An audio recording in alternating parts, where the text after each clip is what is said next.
Continuamos con el orden del día y ahora invitamos a Shmuel Orens, Professor, Department of Industrial Engineering and Operation Research, para dar inicio con su conferencia llamada Mercado Colombiano, Paradigmas y Evolución. Welcome, Mr. Orens.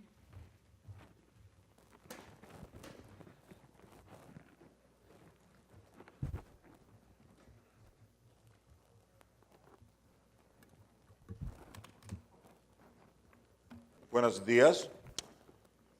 That's all the Spanish I know. It's a pleasure to come back to Colombia, especially to beautiful Cartagena. And so thanks for inviting me here. I'm going to talk today about some aspects of the Colombian electricity markets and some lessons that can be learned from the experiences in the United States over the year. To do so, I'll start with a brief overview of the US market design, what we have learned over the years, including lessons from the California crisis, and how can we apply those ideas in Colombia. So I'll contrast some of the design in the United States to what we have in Colombia and point out where some improvement can be made.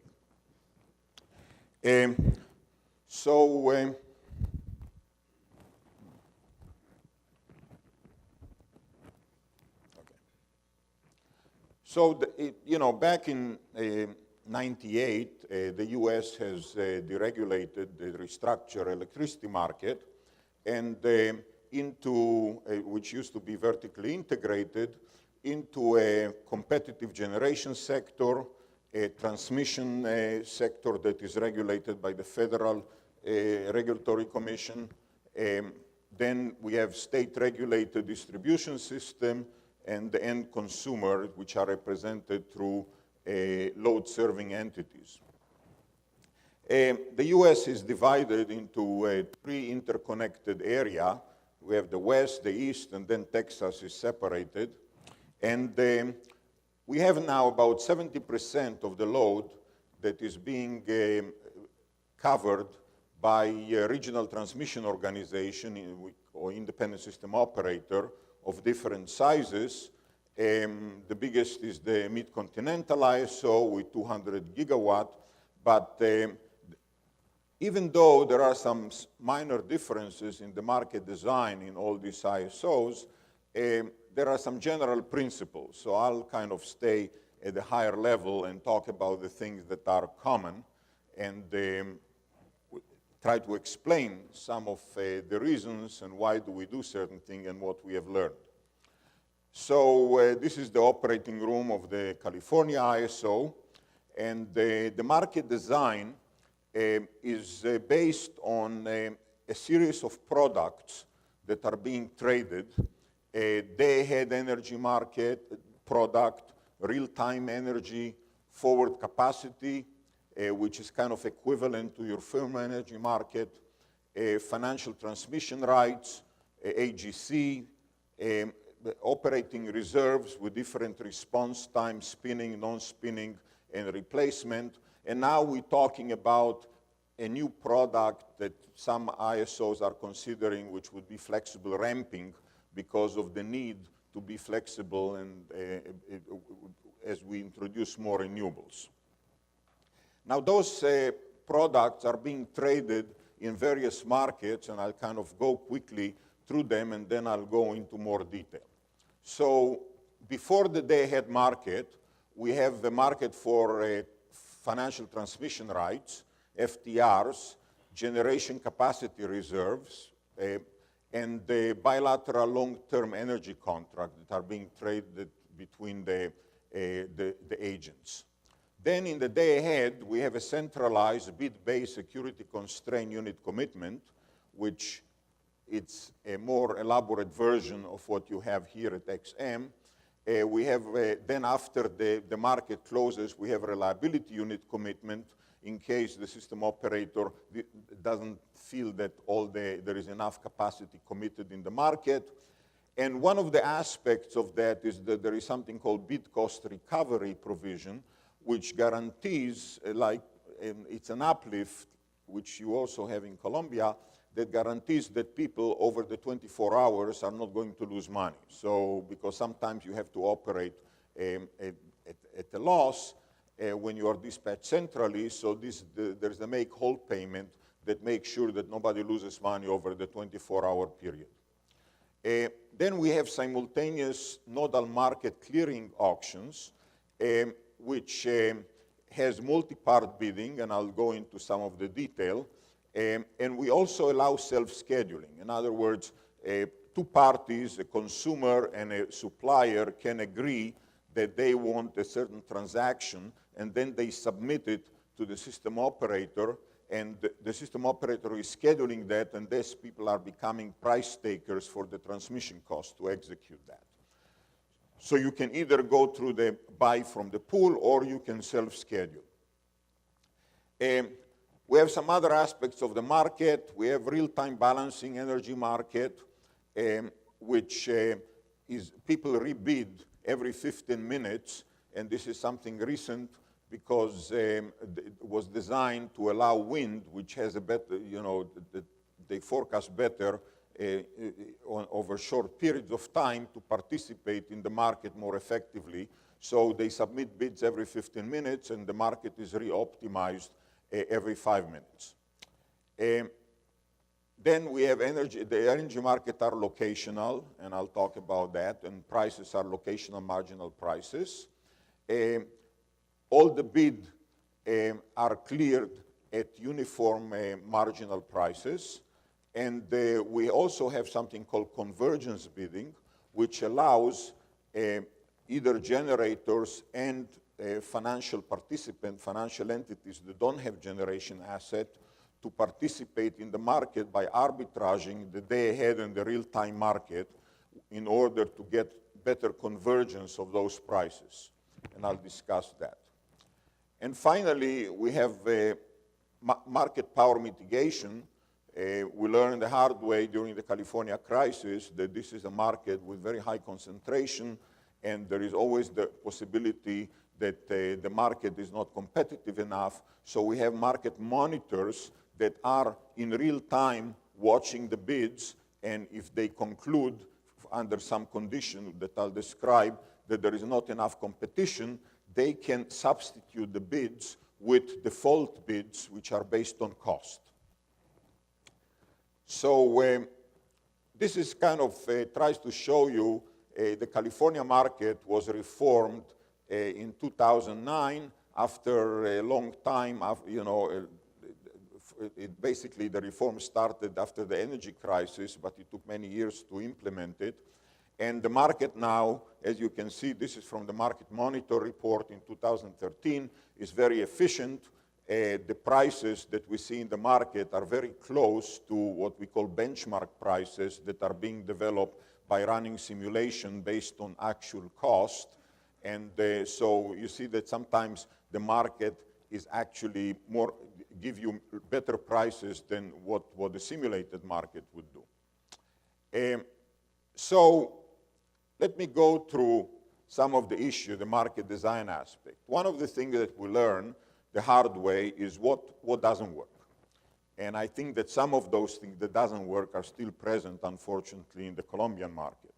We learned that zonal markets that do not recognize congestion, eventually, and we had them in California, PJM, New England, Texas, UK, they all ended up with administrative intervention because there was gaming. Markets that don't provide sufficient incentive for long-term contracts eventually fail, and I'll explain later why. Trying to do the market for energy and ancillary service sequentially rather than simultaneously leads to inefficiencies. Systems that only have one settlement, like in Colombia, that you basically decide what the price, the payment should be based on the last minute's balancing, eventually fail. Markets that do not enforce physical constraint, like Kirchhoff's law, We tried that in California, and we learned that that doesn't work. We have to recognize non-convexities, which means startup cost, the no-load cost, all the things that now you instituted in, under Regulation 051 by Craig in 2009. That was a good move, because those have to be recognized. You cannot ignore market power. You have to deal with that. Market power is a very present thing in all electricity markets. And you have to have some sort of resource adequacy mechanism, either like what the firm energy market is trying to do, but it doesn't always have to be a market. It can be administrative, as long as you guarantee that there is incentive for enough resource to come online. So all those are the things that to watch for, to worry about. As I said, the market is being cleared at uniform prices, so you have a supply curve and a demand curve, and the last megawatt traded sets the price for everything. So that's a market clearing. However, when you have such a market clearing, that creates an opportunity for last-minute market manipulation. Generator figure out very quickly in California that when you have such a steep supply function, withholding a little bit of capacity to shift the supply function to the left is going to raise the clearing price, and you make a lot of profit. So exercise of market power through withholding is something that we always have to watch for. So for example, in Colombia, if somebody owns thermal units and owns hydro units, it may be to their advantage to withhold some of the water in the hydro units and maybe spill it overnight when the low is when there is not enough a lot of load, so that the market clearing is set by the thermal units. And that's a classic way of exercising market power in markets like that. So this is something that we have to worry about, and the way we deal with that is through long-term contracting. Long-term contracting works as follows. You see, if this is the residual demand function that is faced by a generator, the optimum pricing strategy for the generator is to set the quantity and the price in such a way that a little increment in price times the quantity is exactly equal to the loss of revenue from reducing the sales. So this is the optimum monopoly pricing rule. Now, so the price can be quite high. Now, if you have a forward contract, however, now you see the same calculation leads to a much lower price, because now this quantity is already set, F, because you set it through the bilateral contract, and the quantity that is at stake is much smaller, and therefore even a monopoly will end up reducing the price, because they don't need to try to manipulate. By manipulating the price in the last minute is not going to have to affect the full quantity that they sell. They're already locked in. Now this works for bilateral contracts for long periods of time versus prevents manipulation of the day-ahead market. It's also true for setting the day-ahead market as a financially binding, so that people won't have an incentive to manipulate the spot prices by manipulating the last-minute availability in the market. So try to fix the price in advance for as much possible, and only use the balancing, the last-minute adjustment in prices for the deviation rather than for the entire quantity. This is something that is not done here in Colombia. The total, even though there you have day-ahead dispatch, but the prices are being determined ex post based on the last-minute balancing.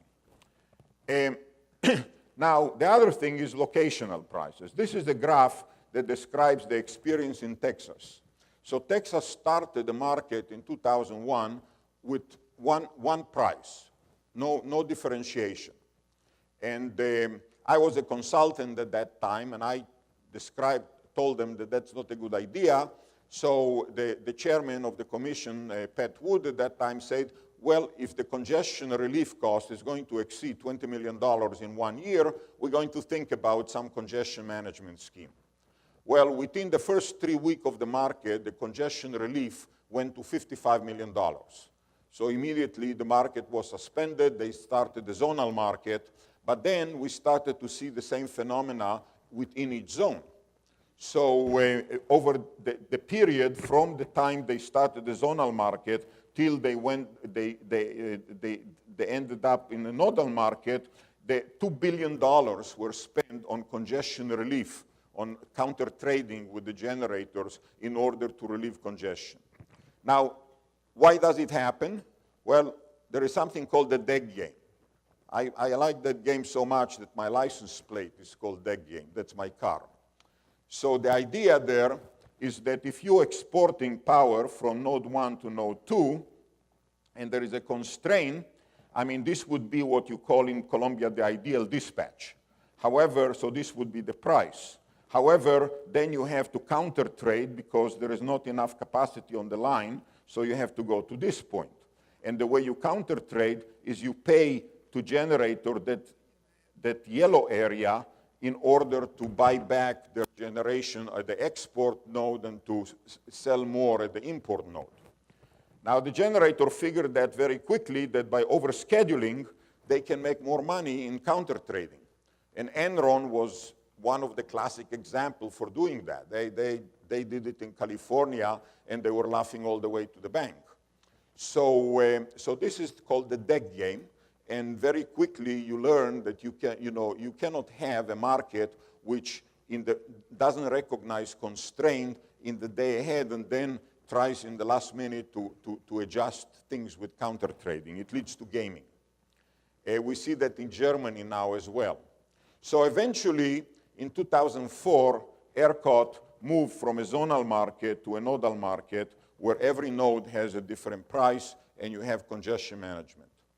Now, the way it works is the following. If you have two nodes, let's say that you have west and east, you have demand of 80 megawatt here, 90 megawatt here. Your ideal dispatch would have been at $45. When the marginal cost at each node is the same, you don't recognize the constraint, that will be the price.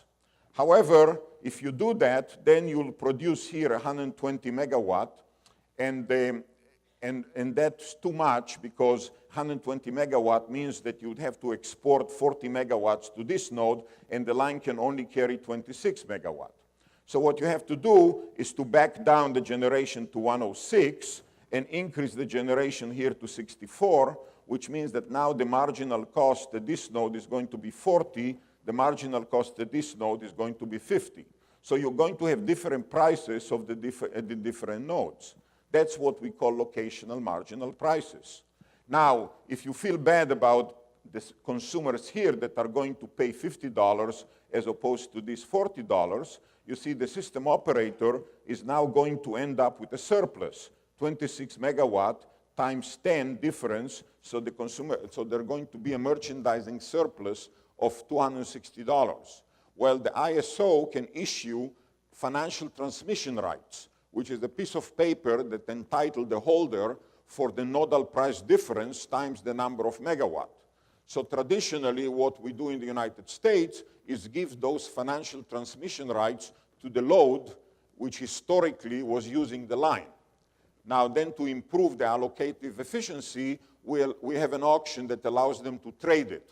But by doing that, you make the consumer whole, and at the same time, you make the system efficient, because now you have the correct price signal at every node, and that you need that price signal if you're going to have demand response, or you're going to have renewables. You want to know how much it costs to generate to bring one more megawatt at each location.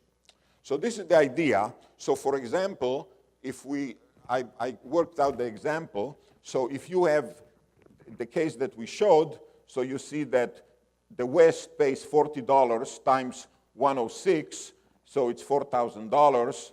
The East pays $50 times 64, so the demand pays a total of 72.40. However, so this is what the generators are being paid. Then the load pays 3,200 on the west, 42.40 on the east, but because they also get the $260 from the financial transmission rights.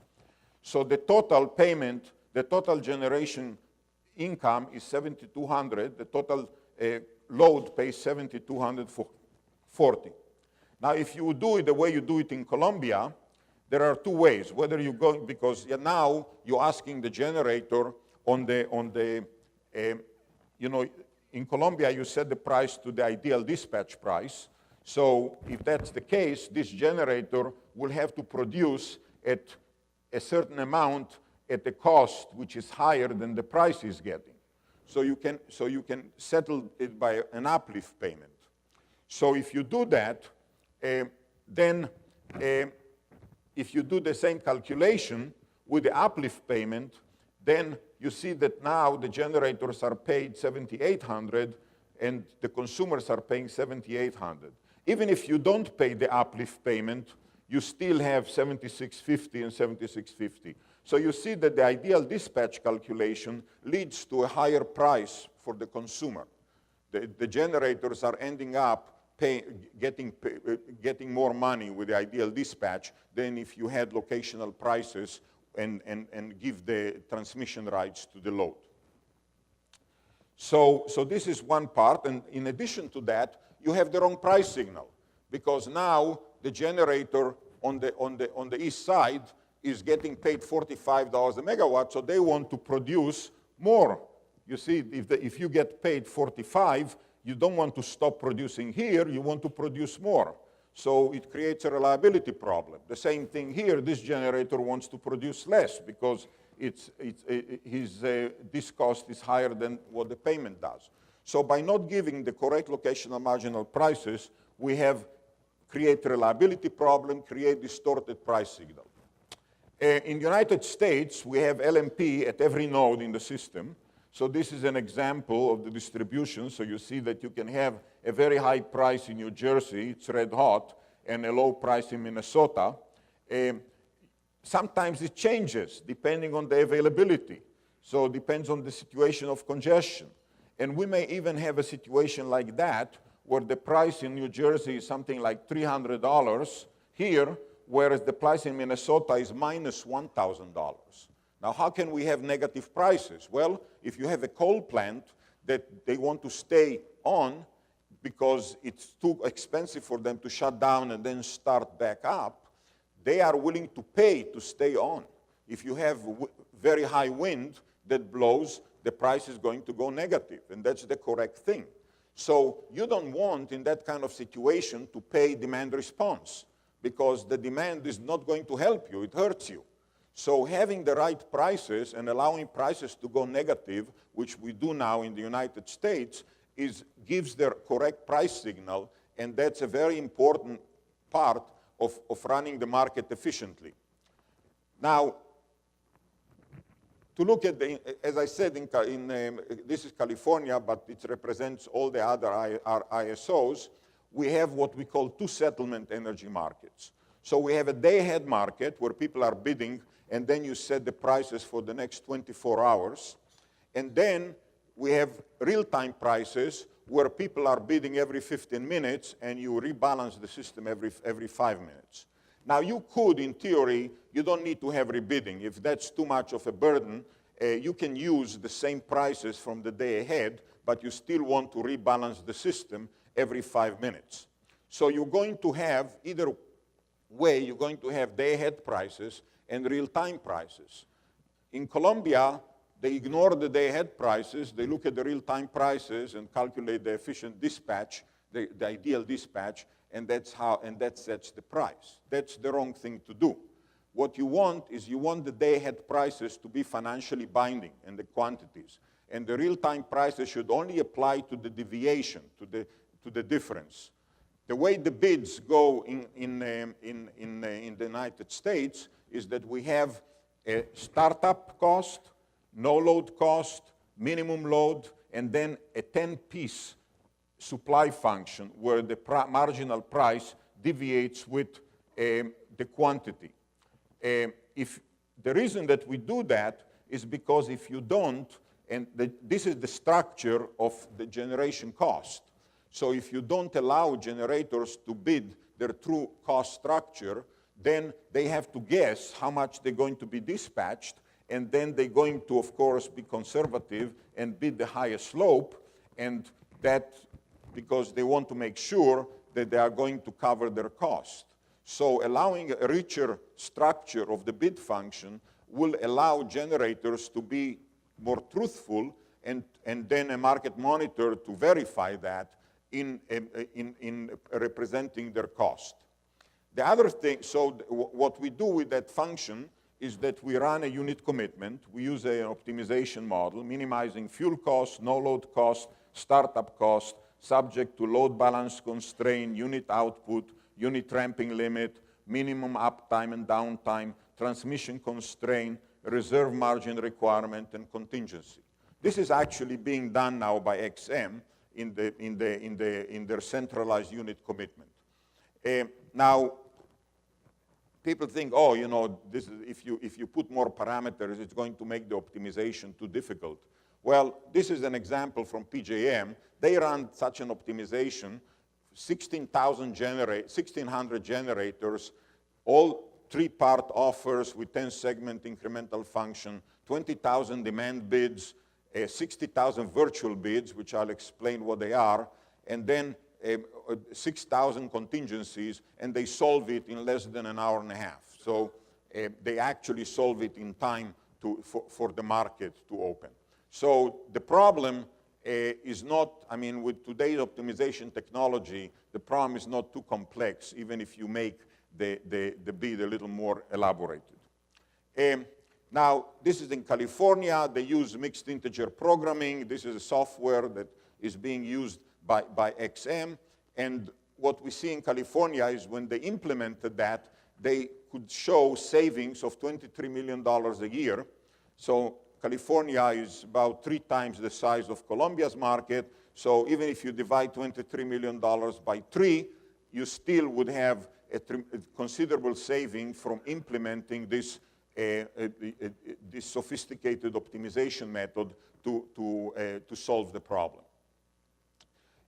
We did actually I did a study a year ago with Quantil, and we were looking at the impact of regulation 051, comparing the period of 2006 to 2009 with 2009 to 2014, and we have definitely identified significant improvement when we simulated what the cost would have been if the regulation would have been implemented for the period of 2006 to 2009. You can see a significant reduction in the cost of dispatch. So there is definitely efficiency improvement from doing the centralized unit commitment.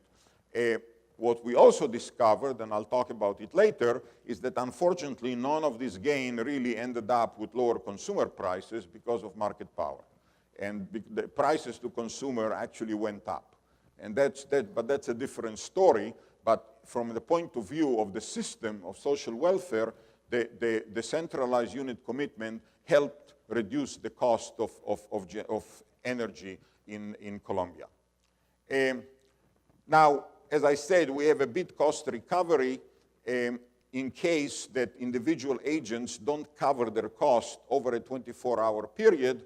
We pay them so that they don't lose money.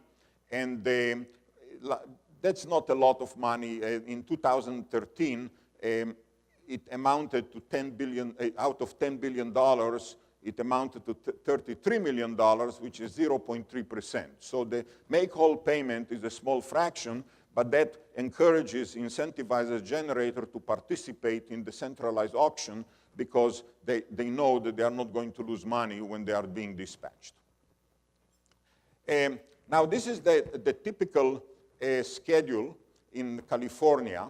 I get one of those every day on my cell phone. And basically, what this shows is it shows you the green steps is the demand, and then, the red steps are the demand, and then the green steps represent the schedule for the day ahead, and then the blue line is the actual load. So the way you reconcile, as I said, you financially commit the day ahead quantities, and then whatever deviations there are, which are set by the optimization problem in every 5 minutes, is being considered as a real-time adjustment. So you see that the real-time adjustment is very small compared to the overall quantity. The forecasts are pretty accurate. So that results in a lot of volatility in the real-time price. The day-ahead price is much more stable. So, and that's a problem, because if you use the real-time price to settle the entire quantity, then that creates a lot of uncertainty in the system. So the same kind of idea, and people have the incentive to try to manipulate the last minute.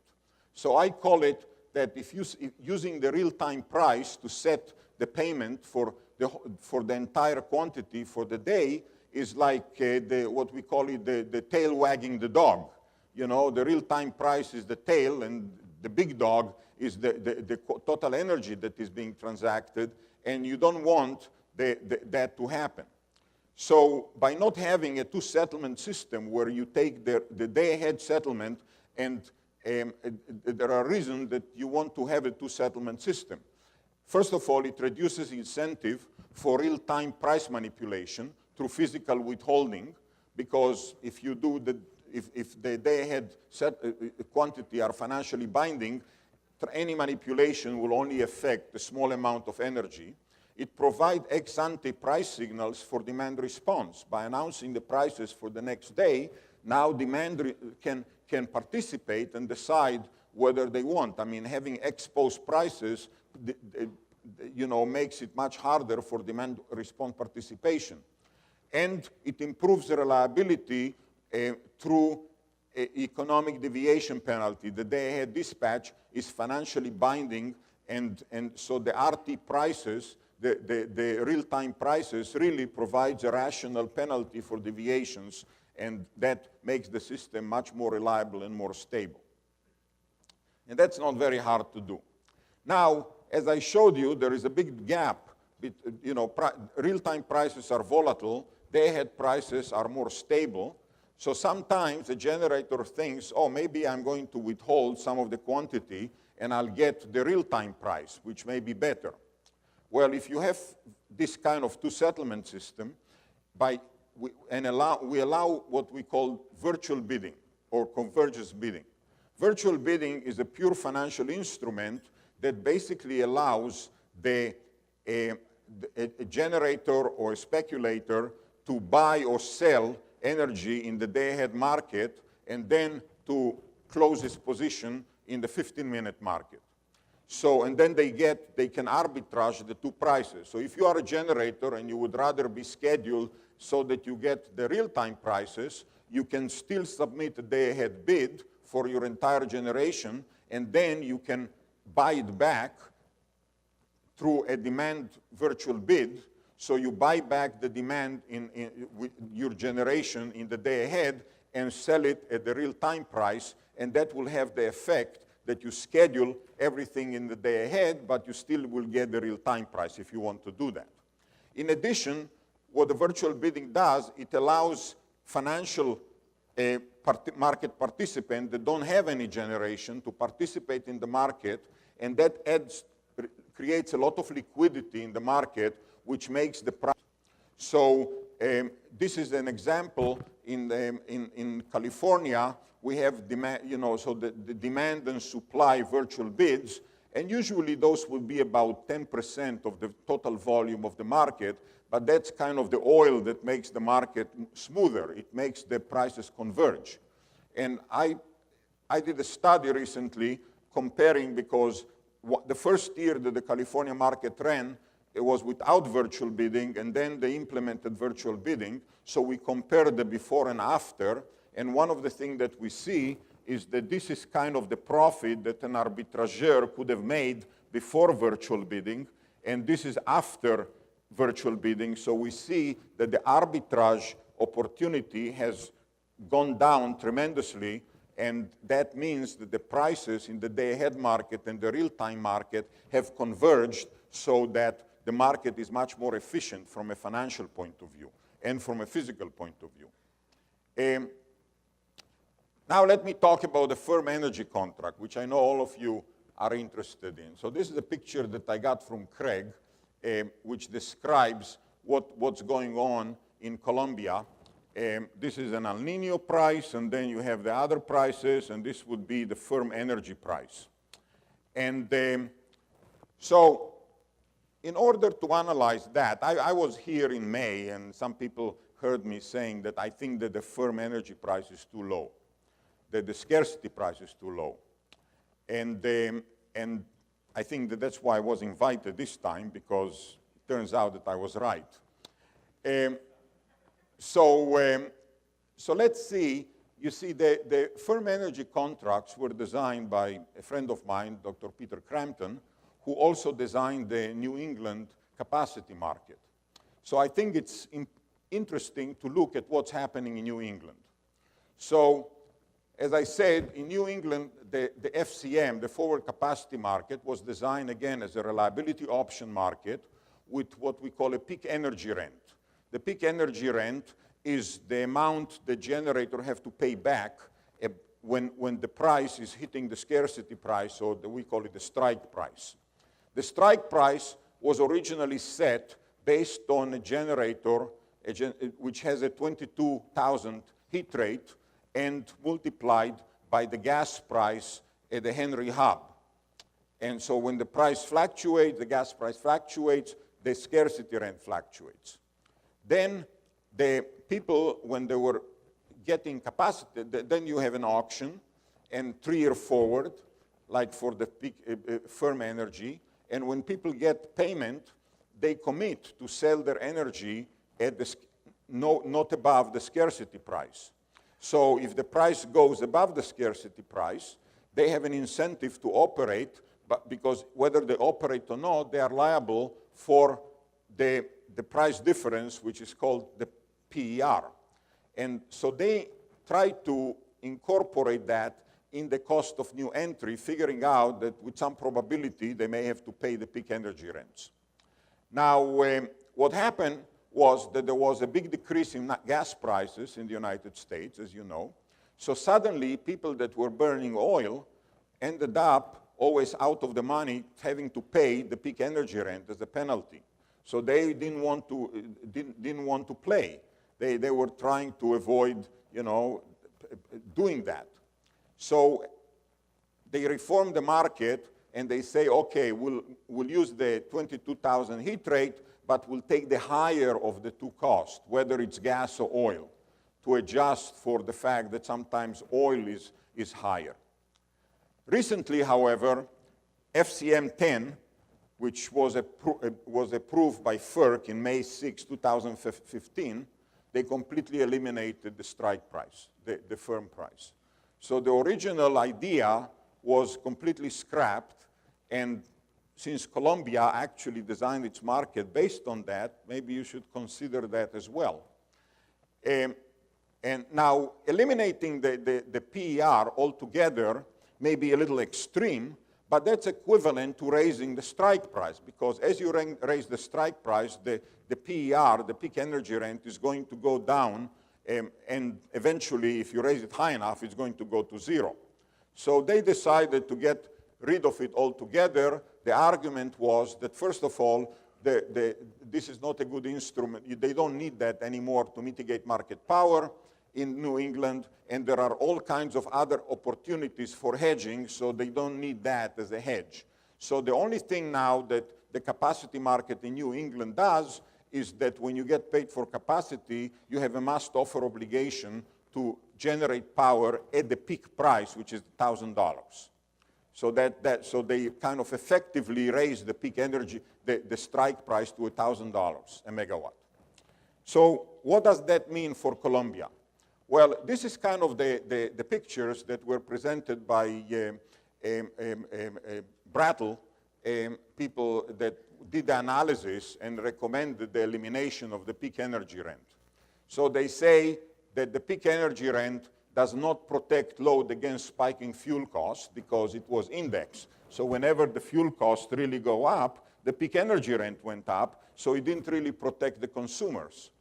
And they say that it changes, this price changes all the time, so it doesn't really do what it's supposed to do.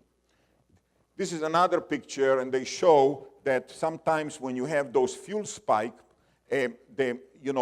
what triggers the price in the market is an oil spike, but the peak energy rent is based on a gas spike. So there is some asynchronicity there.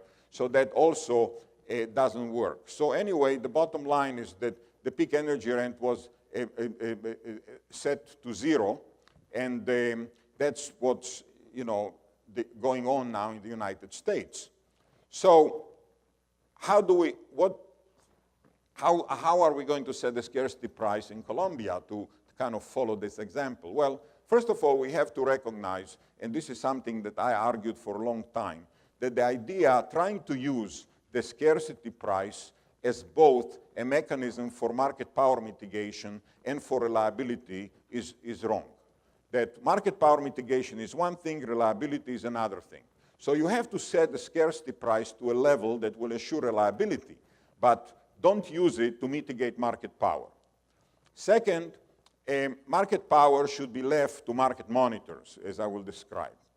Then scarcity prices, on one hand, they should be sufficiently low so somebody that gets paid for firm energy is going to have something to give back. There has to be some reciprocity. So somebody that doesn't get paid for firm energy can charge $1,000 maybe. Somebody that does paid can only charge up to $500. But that won't happen very frequently.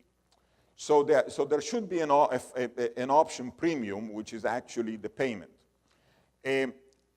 Now, having energy at $500 is still reliable. It means that you'll have to pay more, but the lights are not going to go out unless you want to have demand response, that's voluntary. Then, as I said, but the strike price, the scarcity rent should be high enough so not to foreclose the market for bilateral contracts. You see, if you set the strike price at whatever is in Colombia, I don't know, $150 or something like that, then there is no room for bilateral hedgers.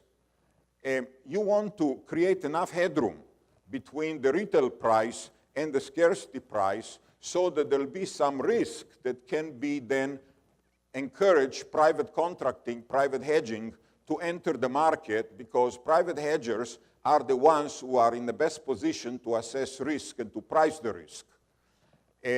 They can participate, for example, in addition to electricity market, they can also take position in gas market, in oil market. So they are in a much better position to price risk of fuel cost and things like that than the government.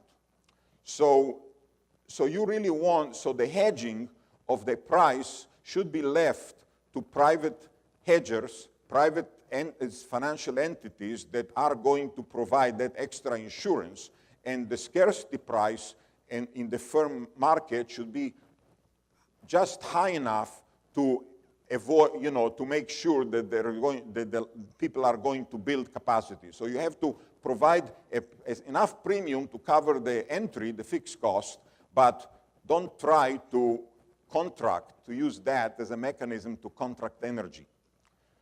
So, as I understand, one of the things that is happening in Colombia is a shortage of contract at the regulated prices. And my understanding is that the problem is that the prices that are being offered by the load-serving entities are too low for generators to be willing to offer long-term contracts since they are uncertain about the prices of fuel. So this is exactly the situation where you have to leave the hedging and the risk pricing to professionals. There are people this is a financial thing. It's not an engineering problem. So don't use your engineers to solve financial arbitrage problems. There are a lot of unemployed MBAs that can do that. So basically, if you look at that picture, you know, what I would do is set it maybe the scarcity price to something like $300. So there's still, maybe during an El Nino, there may be a chance that there'll be some payment back, but most of the time you leave enough headroom for hedging through bilateral contracts. Okay, the last thing I want to talk about, and I know that I'm running out of time, is about market power. As I said, market power cannot be ignored. Now, conditions for market power abuse is when you have limited entry and low demand elasticity, high market concentration, market segmentation through congestion, and profitable withholding or discrimination. All of those things exist in the electricity market. So this is a classic situation where you're going to have market power no matter what. Now, sorry for the math, but basically, the theory of competition, people use Cournot models to try to model oligopolies. And one of the famous results from Cournot models is called the HHI index, the Hirschman index, which is an index that tries to measure market concentration. And you know, in other markets, if that index, so the index is basically the summation of the percentage market share square of the market participants. So in other markets, when that index can go all the way to 10,000 if you have a monopoly, or can be very low if you have a market which is being diffused. So 1800 is kind of the threshold where we start to say that there is too much concentration. The question is whether this 1800 would apply to electricity markets. And the answer is not. Because if you take the model, what we see here is that the markup, the price minus cost divided by price, is actually the sum of the HHI divided by 10,000 divided by the elasticity. In electricity market, the elasticity is about 0.2. So if you're looking, now this is some empirical data showing that actually Cournot model is a good model for oligopoly in different systems. So you can go to that paper. But if you look at this is the market structure in Colombia, if you add the market shares of the different players, the HHI in Colombia is 1,695.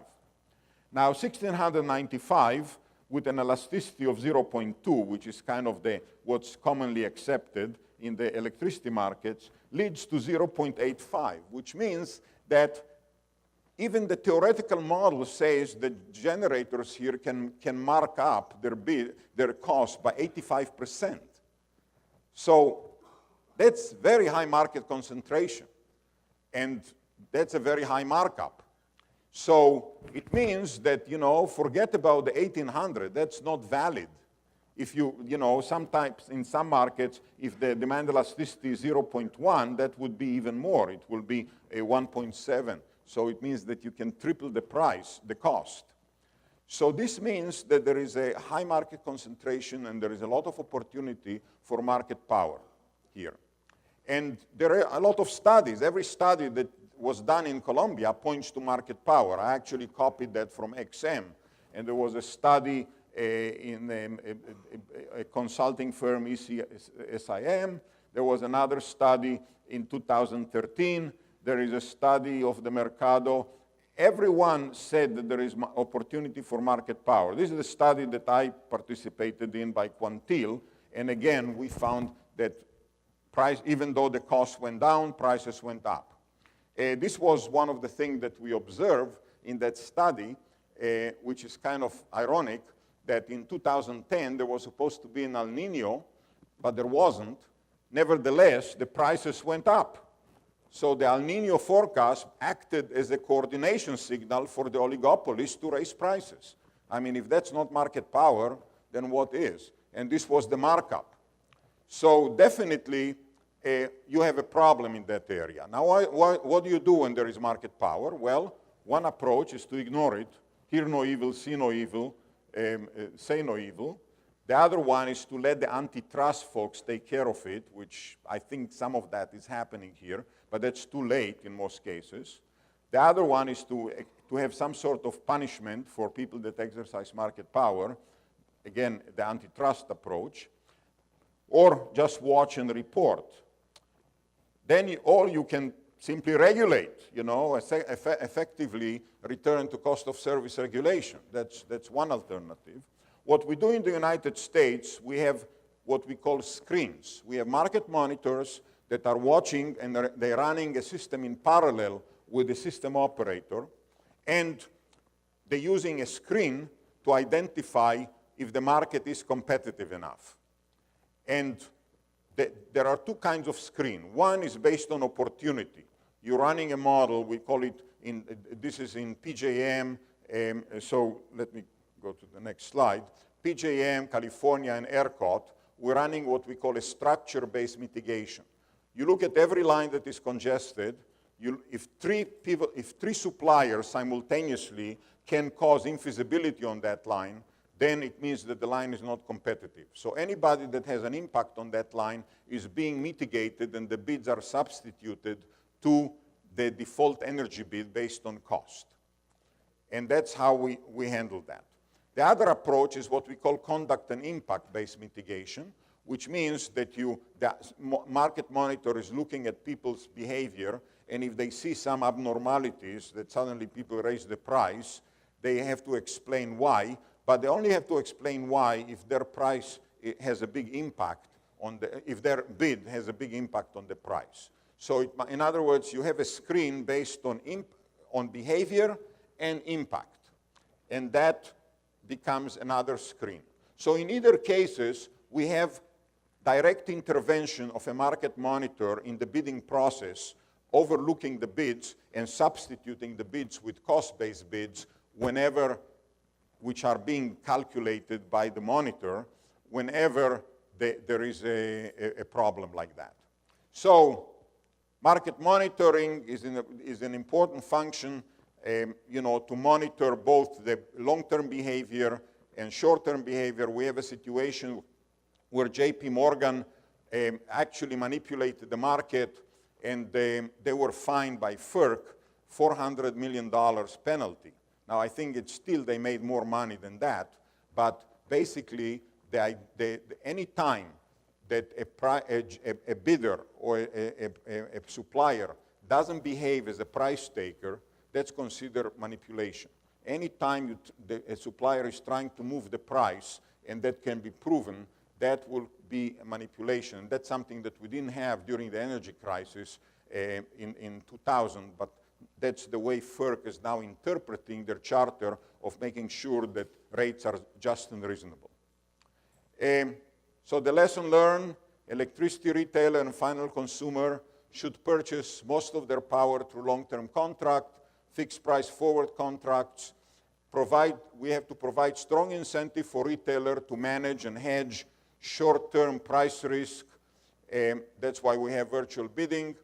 Commercial operation and market design should reflect all the physical and economic realities of the system. You cannot ignore Kirchhoff's law. We're saying it's hard to design market that follow physics, but it's even harder to make the physics follow the market. And the offer structure should be rich enough so that instead of just having a startup and one energy bid, you should have a more rich structure that will allow the generator to reflect their cost and won't have to take risk. I heard from somebody here in Colombia was saying, if there is no risk in the market, then there is no competition. It's on the contrary. You have to try to reduce the risk for generator as much as possible by giving them an opportunity to tell the truth and to be compensated adequately. Two-settlement reduces the incentive for price manipulation, and that's something that can be relatively easily implemented here.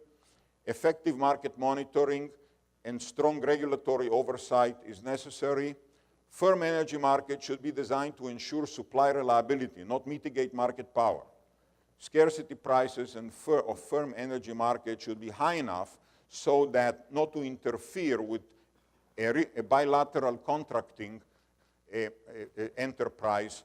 So we should give financial players an opportunity to come in and provide insurance. Essentially, hedging is insurance. So you don't want the government to provide insurance for everybody. You want to allow insurance companies that are much better at calculating risk and pricing it to do that. And that's basically what hedgers are going to do. And we have, I think that, I know that people are afraid here of letting financial speculators getting into the market, but I think that financial players are the ones who are going to increase liquidity and competition, and they play a very important role. And I have another slide, lessons for Colombia, but I'm going to save it for the panel. Thank you.